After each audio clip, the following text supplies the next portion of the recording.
आजमा रहे हैं। उन्नाव के नावलगंज में प्रखर तिवारी वार्ड नंबर 9 से सभासद प्रत्याशी है। ये कहते हैं कि अपने वार्ड में जो विकास नहीं हुआ है उस कार्य को वो कराएंगे, साथ ही नालियों को भी सही से कराएंगे। वर्तमान सभासद को अपना छोटा भाई मानते हुए चुनाव भी उनके ही सहारे लड़ रहे हैं। प्रखर तिवारी से हमारे संवाददाता बरखा सिंह ने खास बातचीत की है, तो चलिए देखते हैं खास बातचीत में उन्होंने क्या कुछ कहा है।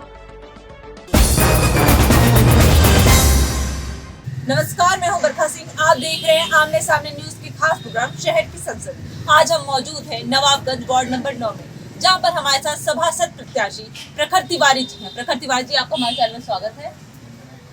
प्रखर जी, ये बताइएगा कि आप चुनाव में उतरने जा रहे हैं, अब जनता को अपनी तरफ कैसे आकर्षित करेंगे?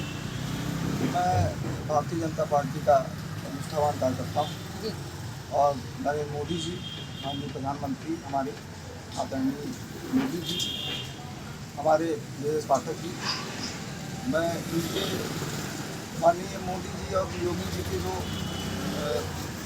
कल्याणकारी योजनाएं हैं इनको आगे बढ़ाने का काम करूंगा और अपने नगर के विकास के लिए, अपने वार्ड के विकास के लिए जितना ज़्यादा से ज़्यादा हो सकेगा वो कोशिश करूंगा।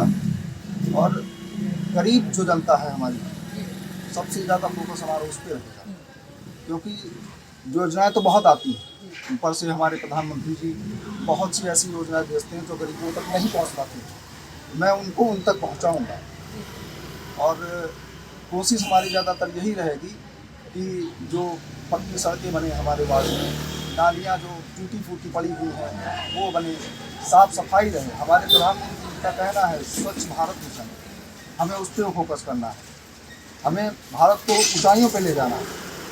तो हम ज़्यादातर यही कोशिश करेंगे जो हमारे गरीब लोग हैं, हमारे व्यापारी हैं, इनको शोषित न किया जाए, पीड़ित न किया जाए। और रही बात जैसे कि स्वास्थ्य की है, तो स्वास्थ्य सेवाएं हमारे पाठक जी बहुत ही लगन से, बहुत ही मेहनत से वो उसको ऊंचाइयों पर पहुंचाने का काम कर रहे हैं। और मैं पाठक जी का बहुत ही मतलब पसंद करता हूं, वो ऐसे जनप्रिय नेता हैं। तो अभी मैंने आयुष्मान कार्ड का कैंप लगवाया था इसी वजह से कि गरीब जो जनता है, सरकार ने कहा है कि लाल कार्ड जो कोई भी हो, अगर गरीब जिसका लाल कार्ड बना हुआ है, किसी से पूछने की ज़रूरत नहीं है, उसका तुरंत बनाइए जाए। और यहाँ पे जो अधिकारी कर्मचारी हैं वो ध्यान ही नहीं देते हैं इस बात पे, इसीलिए मैंने कोशिश करके उसका कैंप लगवाया और गरीबों तक उस लाभ को पहुँचवाया। मतलब आपने समाज सेवा जो करते हैं तो इसमें और क्या क्या कार्य किया है? जैसे ये रेड कार्ड वाला आप जो बता रहे हैं ये किया है, और साथ में कोई कार्य आपने किया है? जी, मैं अपने व्यापारियों के साथ लगा रहता हूँ। मेरे पिताजी उद्योग व्यापार मंडल के अध्यक्ष हैं 28 साल से, और मैं अपने व्यापारियों के लिए जो सुविधाएं होती हैं वो कराने की कोशिश करता हूं। और नगर में ज़्यादातर लोग इस टाइप के हैं कि जो योजनाएं हैं उनमें खुद का लाभ लेने की कोशिश करते हैं, अपने पद का दुरुपयोग करते हैं। तो ऐसा नहीं होना चाहिए, जो गरीब हैं उन तक वो योजनाएं पहुंचनी चाहिए। और मैं माननीय प्रधानमंत्री जी के जो विचार हैं उनसे काफ़ी प्रभावित रहता हूं।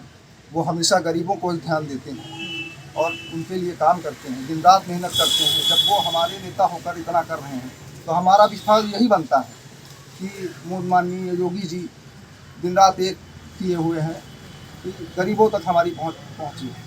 तो हम यही कहना चाहते हैं कि मेन चीज़ है कि जब हमारा गरीब नीचा तबका अच्छा होगा तो हम अपने आप अच्छे होंगे।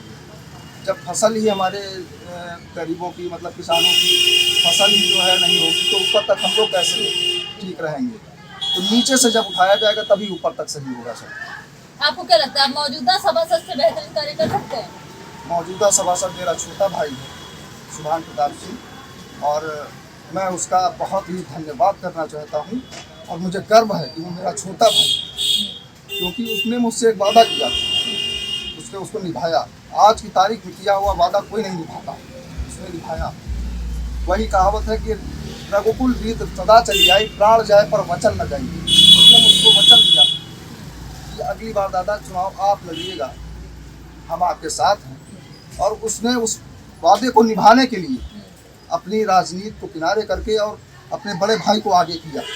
मैं उसका बारंबार धन्यवाद करना चाहता हूँ। पर ऐसे देखा है मैंने कि अभी ये रोड वगैरह हैं जो ढंग से नहीं बनी हुई हैं, नालियां हैं भरी हुई हैं, मच्छर बहुत ज्यादा है, डेंगू के प्रकोप तो दिन प्रतिदिन बढ़ते जा रहे हैं, तो इस पे आप क्या कहना चाहेंगे?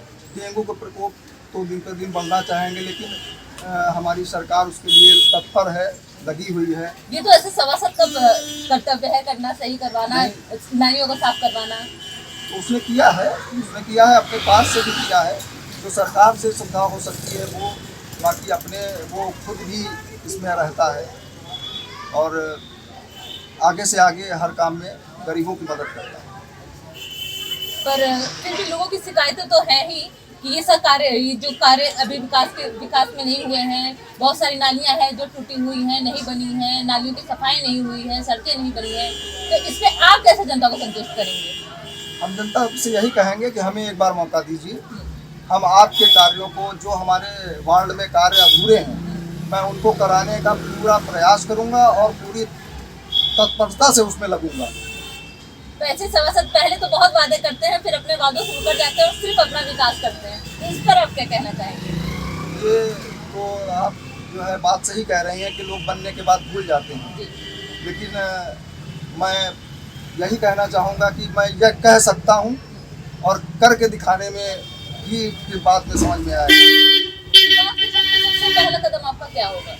विकास के कदम में सबसे पहला मेरा अगर कोई कदम होगा तो हमारे वार्ड में जितनी भी नाली और बड़े बड़े नाले हैं, इनको साफ सफाई कराना है और हमारे वार्ड में इंटरलॉकिंग है, जो कि उसको ये हमारी प्राथमिकता है, वो इंटरलॉकिंग होनी चाहिए। जो हमारे वार्ड में ये मच्छर मक्खी ये सब भिनभिनाया करते हैं नालियों में और इस नालों में, इनकी साफ सफाई हो और उन पर पट्टियाँ पूरी पड़े, खुले नहीं रहने चाहिए, खुले रहते हैं इस वजह से और गंदगी रहती है, और जो सड़क है वो बिल्कुल ठीक होनी चाहिए। तो मुख्य मुद्दा क्या होगा? मुख्य मुद्दा यही है कि सबका साथ सबका विकास। आपके हिसाब से एक अच्छे सभासद प्रत्याशी में क्या गुण होने बहुत ही आवश्यक है? सबसे गुण होने आवश्यक है कि आप एक मिलनसार होने चाहिए सबसे पहले, कि हर आदमी आपसे सुलभ हो, आप वो आपसे मिलने में संकोच ना करे। एक गरीब से गरीब और ऊंचे से ऊंचा भी आदमी हो, उसको मिलने की जरूरत पड़े तो आपसे मिल सके, उसको सोचना ना पड़े, और आप भी ऐसे सरल स्वभाव के हो कि वो आए तो उसको सहजता से लें, ना कि अपने पद का जो है घमंड दिखाते हुए। ये होनी चाहिए। ऐसे तो देखते हैं सभासद जो थे क्षेत्र में जब जीत जाते हैं तो क्षेत्र में जाते ही नहीं है, जनता की सुनते ही नहीं है। मैं आपके चैनल के माध्यम से कहना चाहता हूँ कि लोग जाते नहीं हैं, और मैं ये वादा करता हूँ कि मैं अपने वार्ड में सुबह मैं डेली टहलने जाता हूँ। मेरा वार्ड नवाबगंज का वार्ड 9 नंबर कोई इतना बड़ा भी नहीं है, जैसे मैं इस समय सुबह टहलने जाता हूँ तो अपने वार्ड में जाता हूँ, तो मैं ये कहता हूँ कि मैं सुबह उठूँगा, जब टहलने जाऊँगा तो सबसे पहले अपने वार्ड के चक्कर लगाऊंगा और अपनी जनता से मिलते हुए कहाँ क्या कमी है इसको देखते हुए उस पर त्वरित कार्रवाई करवाऊंगा। ये थे हमारे साथ प्रखर जी, जो कि सभासद प्रत्याशी हैं। अब उनका कहना है कि वो काफी विकास के कार्य कर चुके हैं, वो जनता में जानते हैं, जनता से पूछते हैं कि उनको क्या परेशानियां हैं। अब देखने वाली बात ये है कि वो इस चुनाव को जीतते हैं या नहीं, जनता उनको कितना समर्थन देती है, कितना सपोर्ट करती है। बने रहिए आमने सामने न्यूज के साथ, मैं बरखा सिंह।